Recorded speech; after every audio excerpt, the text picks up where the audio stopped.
Dahil dito, the US is already losing its allies when it literally is the duty of the United States to project na willing kaming protektahan kayo. Lalo na ang Ukraine in the first place para hindi matakot ang Pilipinas, Japan at Taiwan.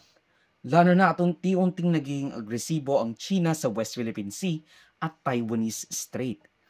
And for the first time ever, nag-meet ang leader ng NATO countries at Ukraine nang wala ang US.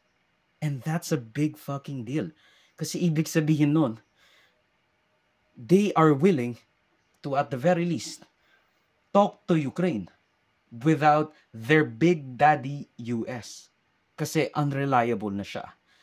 At least Europe is now taking notice na unreliable ang US, especially under the Donald Trump presidency at ang kanyang isolationist policies.